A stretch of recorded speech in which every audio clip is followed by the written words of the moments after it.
Welcome to What's Going On, the weekly podcast and videocast of First United Methodist Church in Yankton, South Dakota. Hi, and welcome to this week's episode of What's Going On. I'm Pastor Katie here at First United Methodist, and I'm glad you could join me for this episode. I want to talk a little bit about some things that are coming up in the life of the church, and then I have a different topic for us today. I want us to be aware that we've got some exciting things as Advent comes, and one of those is an opportunity to help us decorate the church. And what I am envisioning is that the week of Thanksgiving, which is the week prior to the first Sunday of Advent, if you have a few hours here or there, anytime that week, let me know or stop by the church, and we're going to just put the pieces together as they're able to. I know some people have talked about coming on Wednesday, but I would really love, and then Saturday at 10 a.m. will be our last push. Anything that isn't done, we'll finish up that day.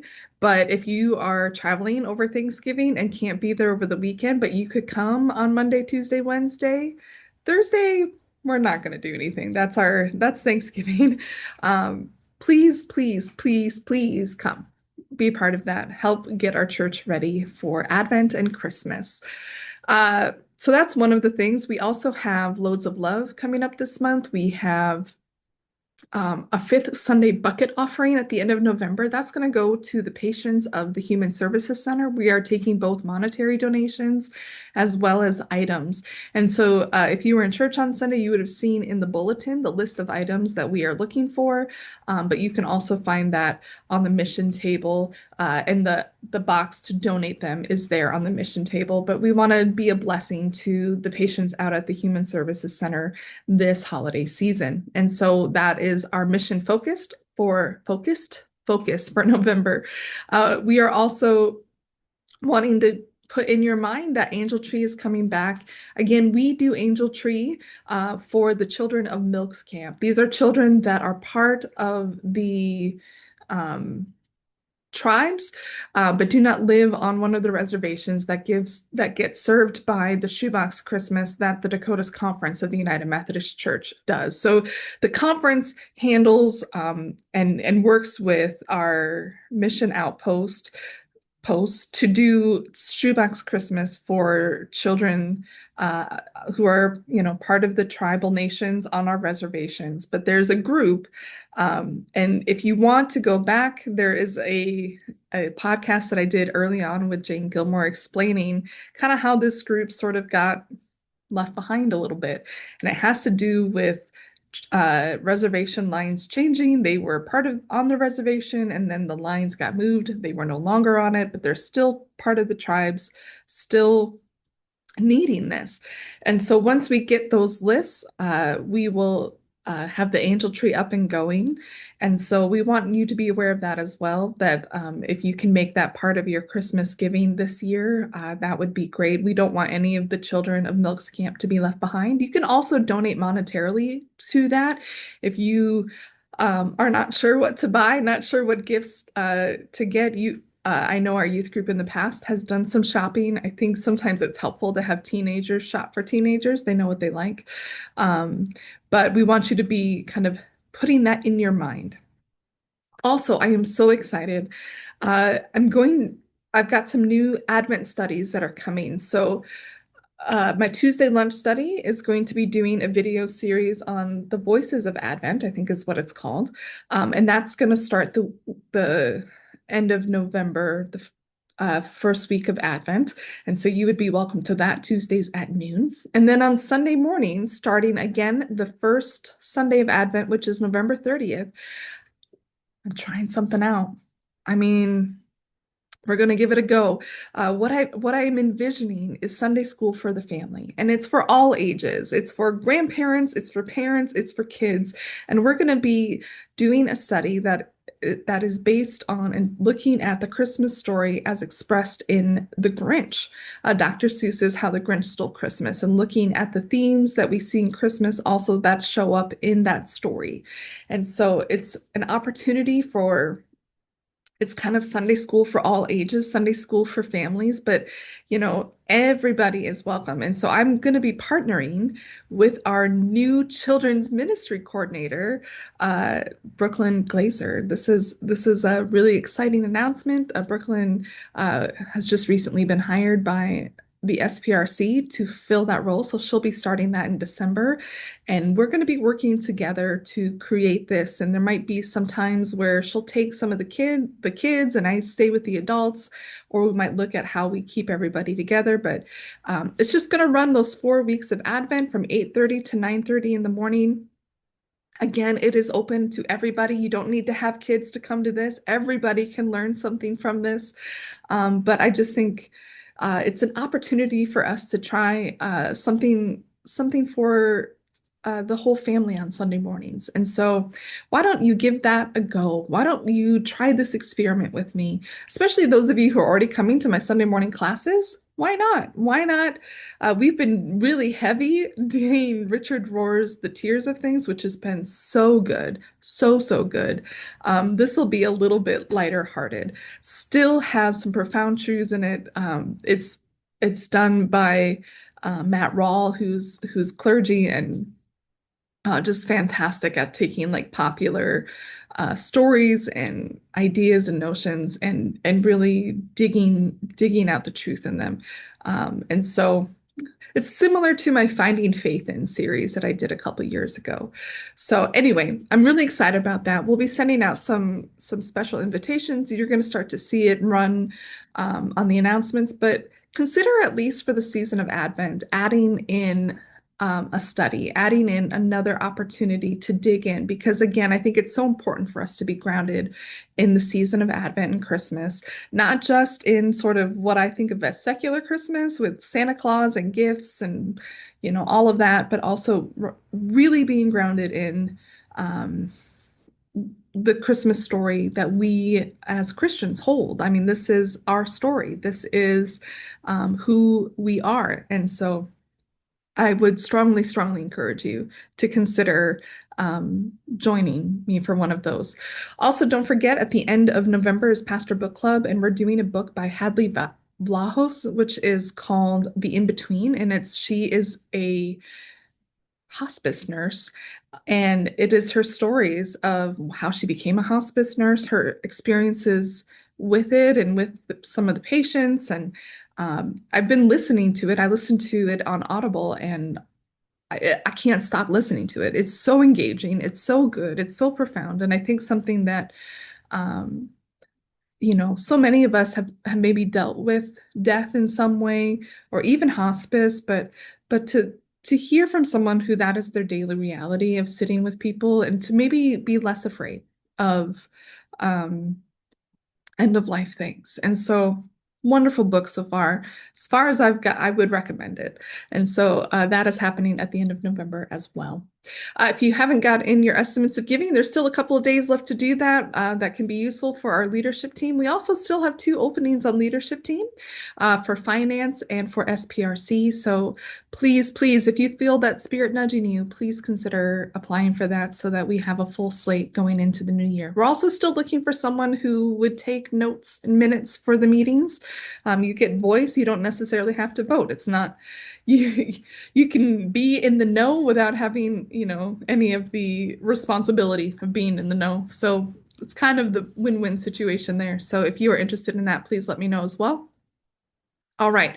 What I really want to talk about today, as much as I love all those things, what I really want to talk about today is a topic that's been popping up in my world in a variety of ways. And so I want to put it out there to you as well as our church and as my podcast listeners. And that is the topic of artificial intelligence. And so AI is probably another way that you've heard it. So AI is fast becoming a big reality in our lives. And there's a variety of ways in which we engage with AI, and you may or may not even realize that you're doing it. But there's been an advent since about 2022 of something called generative AI, which is like people are able to actively engage with AI and have it help them create things. And that raises a lot of questions in a lot of fields of, um, how do we engage this? What is good about it? What is not good about it? How do we find our ethical use around this? And this isn't the first time that we've had these questions. I mean, I think the same thing happened when the internet became a thing, right? Like it can be a tool for us, it can be an opportunity for us, uh, but also it can be a danger. And so first I want to talk a little bit about what generative AI is in particular, because that's the kind of AI I want to talk about today. If you've ever heard of an app called ChatGPT, that is generative AI. So this is a new sort of way of engaging where ChatGPT is a website you can go to and you can type in and ask it to make something for you, and it is able to do that. And maybe if you've been on social media, you've seen AI generated photos, you may have seen AI generated videos, but I would say probably the most common usage is having AI generate writing for people, um, which can be super helpful, especially if you're someone who's like, I need to write up a report for something. Here's the basic things. Make it sound good, make it sound professional, right? AI can help with that. But you can maybe also see where there's some danger in that, where people are using AI to, if they're a student, maybe to help them write a research paper. Not so great. We also have that question as candidates come before the Board of Ordained Ministry. Are they using AI to help them write their sermons or their Bible studies or things like that? And where is the line there? Some of the other ethical concerns around AI, and more in the earlier variations of AI, is where those sources were coming from and whether or not the original creators of those sources were receiving credit for what AI was creating, because it doesn't necessarily create things out of the blue. It takes things that are kind of around the internet and uses that as its knowledge base in order to respond. This past Monday, I was part of a training on AI use in ministry that the conference is putting on. And I've been very curious about one, how AI is going to be implemented in ministry. And, again, what are our pastors being taught, as well as, where can AI be useful in helping us streamline some things, and where can it be dangerous, and how do we understand the difference? But I think it's applicable beyond ministry. My husband, in his field of computer development, software development, AI is a really useful tool for coding, because it can help be a partner in doing some basic coding for different computer programs. But it's going to change that whole field, especially making it more difficult for entry-level programmers, because what used to be done by an entry-level programmer in the future will most likely be able to be accomplished by AI. And so again, this is broad application across, from students to different fields, including my own, and how we engage it, how do we address it, how do we talk about it, and ultimately, we can't avoid it because it's part of our world already. And so I was part of a seminar about it. I have another part to that seminar next week. And so it's really fresh on my mind about how can we use AI appropriately, ethically, effectively? What are the opportunities for it, but what are also the things we need to be mindful of? Um, and so there are different variations. There's different programs out there. ChatGPT is one of probably the most well-known. And there's opportunity, I think, there. And and so I want to talk about some of the ways that I've engaged it, as well as some of the ways that in conversation with other people that they've engaged it, and then also maybe walk through some ethical, or at least how do we think about this? Um, I think AI can be a great tool for streamlining some like paperwork, mundane sort of things. Instead of taking an hour to try to come up with a perfect sort of invitation or, something to put out on the internet. One of the things I like to do are slides. So a lot of the announcement slides that we have, I make them on a website called Canva. Canva has within it its own AI, and there are times where I can use that to help streamline that process because my background is not marketing. My background is not, you know, design. It's not any of that. That I'm learning all of that as I go. And AI can be a tool to help streamline some of that. So I'm not spending all of my time at work doing those kinds of things. It makes sense to streamline some of that because that's not what you're paying me to do with most of my time. Now, are those things I think important? Yes, because we are trying to communicate things in a way that catches your eye, in a way that you can consume it and see it and remember it. Um, and AI can be useful in that. Another way that I've utilized AI through Canva is I do work with the Yankton Contact Center. Shout out to Yankton Contact Center. Also, if you're interested in bell ringing, the signups are up on their social media, or talk to me and I can get you the link to sign up to do some bell ringing this winter. That's not what I'm talking about right now, but I'm just throwing that plug out there. But one of the things that I've done the past couple of years with the Yankton Contact Center is create a video for them celebrating what they are doing to be able to put out. They've shown the videos at their fall fashion shows. And in that video, one of the things I needed was music because honestly, it just helps. But that's a really like tricky line of finding music that is not copyrighted, that you don't have, and there is royalty-free music out there. But one of the options that Canva gave me was to create music using artificial intelligence. And it allowed me to select some different parameters. Like I wanted pop music, I wanted it to be upbeat, but I wanted it to, not be like, you're at a club or something. And then it generated like this instrumental piece that I could put under the video that then is not in copyright infringement. Um, that's a really useful thing. That's a use of AI that makes sense to me. Or there's times where maybe I want an image and there isn't one that is exactly what I'm thinking, or exactly you can use AI to help create that. We did that in the seminar. At the end of it, we used a variety of AI programs and gave it a description of an image that we wanted it to make. And I think it was like a bunny dancing at the North Pole with the Northern Lights or something, which was really funny because we did that on Monday, and then Tuesday and Wednesday it's just been Northern Lights all over the place. But yeah, that picture doesn't exist. Well, it does now, thanks to AI. But if you wanted that picture for some reason, you weren't going to find it.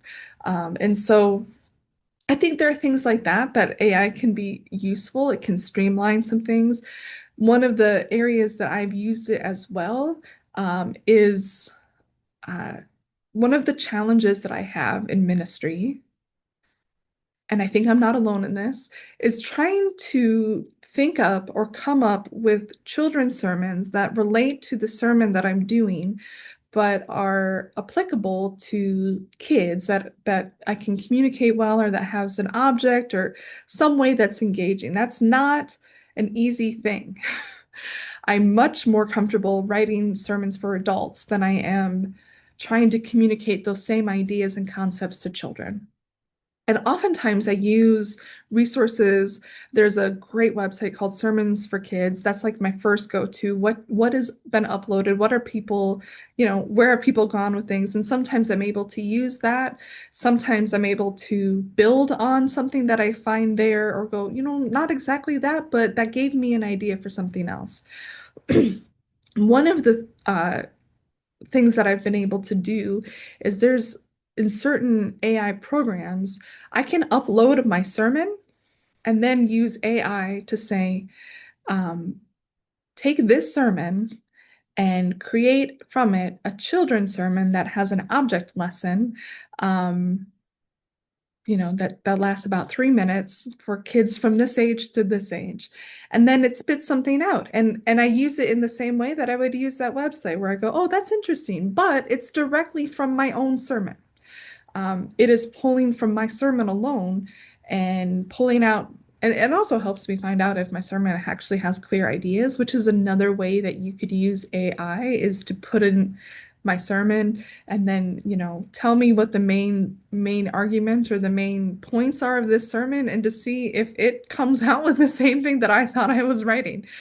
So sometimes AI can be used like a conversation partner, like someone going back and forth and playing an advocate for you a little bit. Um, I think those are really great uses of AI. And um, again, it's very much you using a tool to help you, right? Um, I think those are some options. I know we've also done a little bit with AI around our children's ministry and helping to create, again, some opportunities and thoughts around generating ideas around children's activities and lessons and things like that. So again, just using it as another tool, another source, but we always have to engage it and be critically reflective of what it is spitting back out at us. And one of the things I've learned is the more specific you can be, and to talk back, it's a chat. And so you can actually go, no, I like this part, I don't like this. Could we change this? And then it can modify and it can change until you get something that reflects who we are and what is good. I think one of the ways it can be very dangerous is if we just let it do all the work and we don't critically engage it. I think that that is a dangerous and not helpful use of it, neither for whatever the product is, but also for ourselves, because we need to be critically engaged in anything that we are doing and creating. Um, and that brought up questions again when I'm doing work on the Board of Ordained Ministry and we have candidates coming in.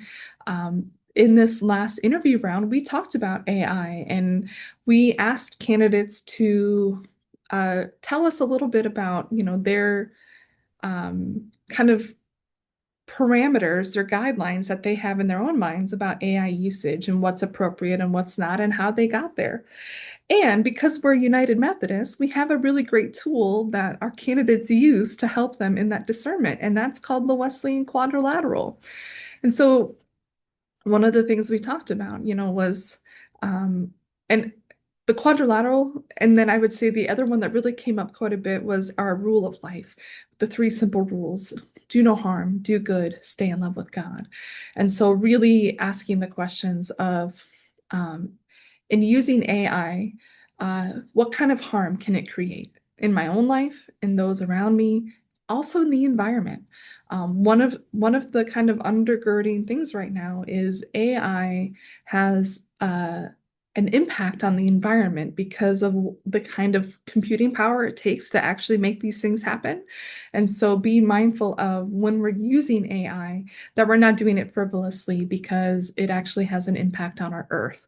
And so are there times where it makes sense, where if not using AI might actually take more resources? Yes, but I think those are good questions for us to ask.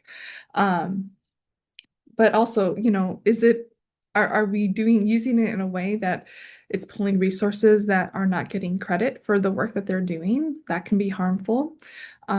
Is it doing good? Is the way that I'm engaging AI putting more good out into the world or not? I think that's a really important thing for us to to ask and be engaged with. And then, is it helping me stay in love with God, or is it helping me to love AI more, or or is it taking me away from God because the way that I'm using it is isn't putting me into the word, instead I'm putting AI into the word, right? So that's maybe a little bit more for us pastors as we wrestle with this. But again, I think it's true for all of us of um, I would say it's across the board, not just AI, but all things. Like, how am I engaging this resource? How am I engaging this tool? How am I engaging whatever the thing is? Is it doing harm? Is it putting good into the world? And is it helping me in my relationship with God? And if the answer to those questions leaves you feeling not so great, then we have to figure out a way to be better engaged with whatever resource we have. So um, I'm still developing kind of I think where I see the benefits of AI and where I see kind of the um, potential dangers.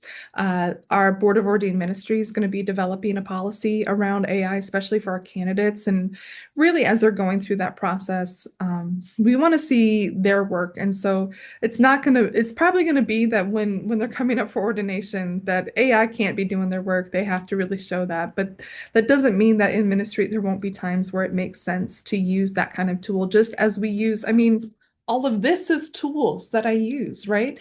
Like, I don't have everything in my head. I use a variety of resources in every sermon that I do, in every study that I do. And AI can be another one of those if we are mindful of it. I think also of the conversation around like Wikipedia, right? It's a source that we have, but it's not an academic source, right? Like I think AI can kind of function in the same way. It can be a useful tool for us, but it can't do the work for us. It can streamline the work. It can help clarify things for us, especially if we're using it as like a conversation partner. But if you have a conversation partner that's another person, you don't make them do all the work, right? They are just helping you to clarify your own thoughts and ideas. And so um, that's a little bit about kind of like the back and forth of AI. But one of the things I learned in the seminar that I'm in is how AI is being utilized by, again, a lot of different kinds of people. And the one that really concerned me, and the one that I feel like I wanted to talk to you all about, because for many of you that watch the podcast, you probably aren't going to seek out Chat GPT. You probably have no reason. You're not going to be submitting a paper anytime soon or anything like that.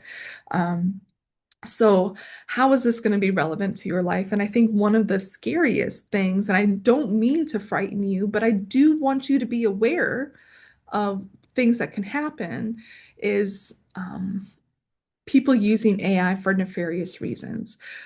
We are already aware that there are people out there who use whatever means available to them to try to trick people, to try to um, impersonate others in order to get money, resources, whatever, right? We've had this happen in the church where there are people who pretend to be me, pretend they send out emails pretending to be me, asking for gift cards, right? That I'm in a meeting and I'm unavailable, and can you just go to Walmart and get these gift cards, right? I'm never going to do that.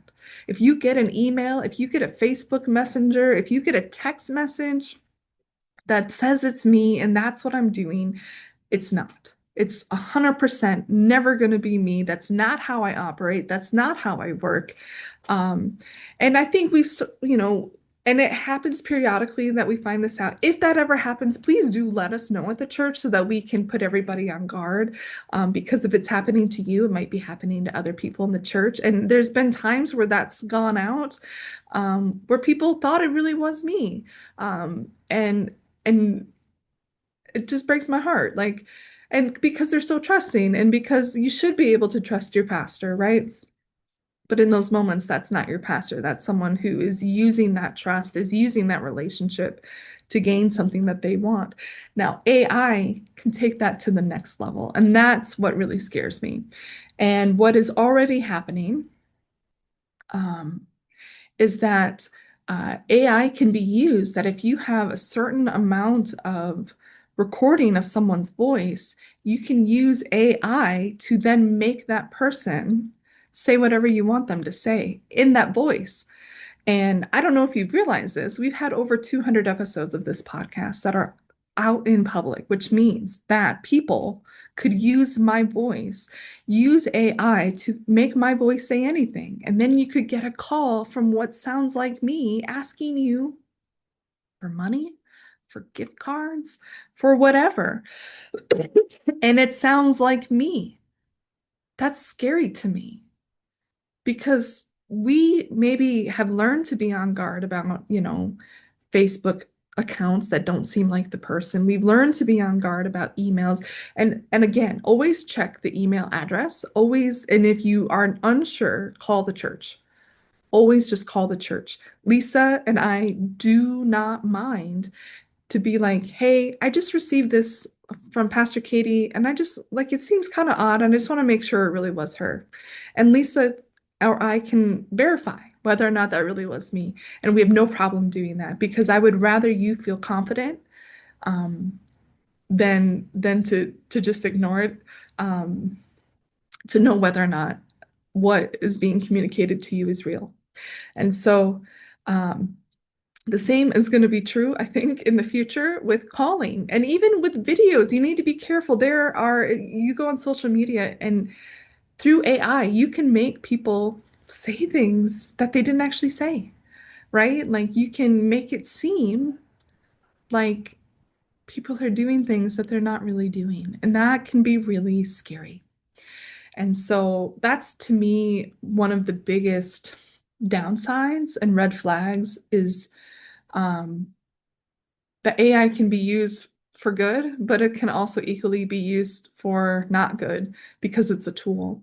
And depending on the person who's wielding that tool, what that tool is used for. But one of the big things that I'm concerned about is I don't want you, the people that are watching this that I care about, to be tricked because of AI and just into because people will prey on your generosity. People will prey on your, you know, that you should be able to trust these things.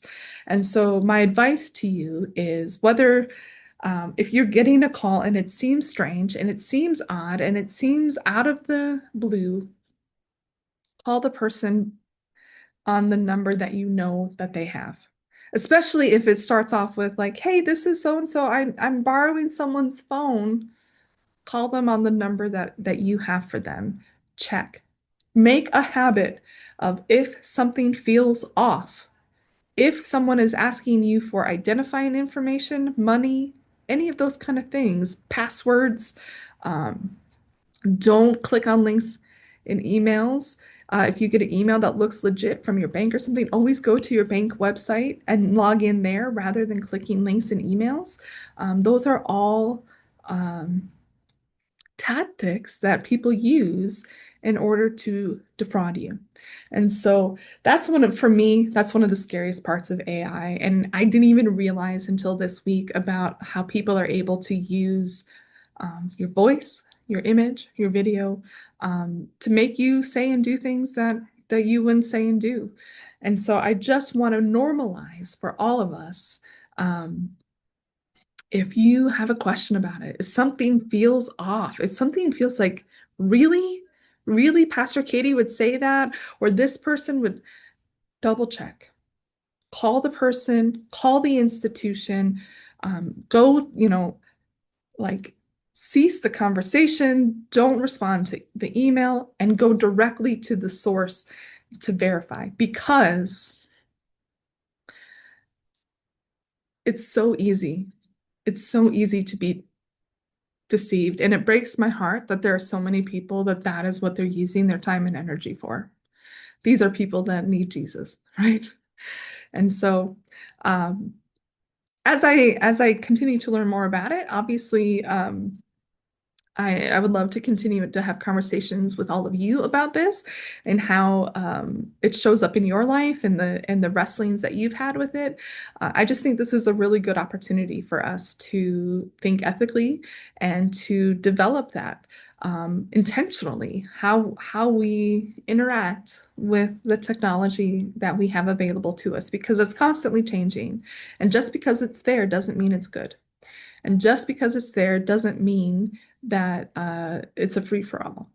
We have to be guarded and we have to have good boundaries with the tools that we use and how we use them. And we also have to learn and be mindful of how other people are going to use them and how there will always be people in the world who will try to use whatever technology available to them to hurt others.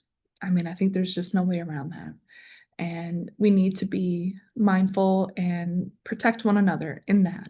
And so I hope this has given you some good things to think about.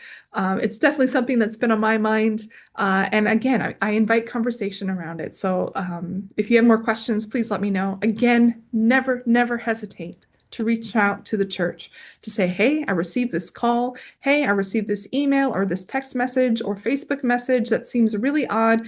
What is Pastor Katie up to? And let us get to the bottom of it, because one, I don't want you to ever feel like I can't be a part of this church because I ignored Pastor Katie's request for a gift card, because no, you didn't, because that wasn't me requesting it, right? Or if something just feels off to you, please know that we want to hear from you. If something is happening in the church, if we're not aware of it, we can't address it. But also, if it's happening to you, it might be happening to somebody else. And so never hesitate to reach out, to ask questions, and hopefully we can move forward feeling confident in the future, and we can trust in each other. So until next time, God bless. Thank you for joining us for this episode of What's Going On, a video and audio podcast of First United Methodist Church in Yankton, South Dakota. We'd love to have you join us for worship on Sundays at 10 a.m., either in person or via our live stream, which can be found at our website, www.firstumcyankton.org, or by searching First UMC Yankton on YouTube.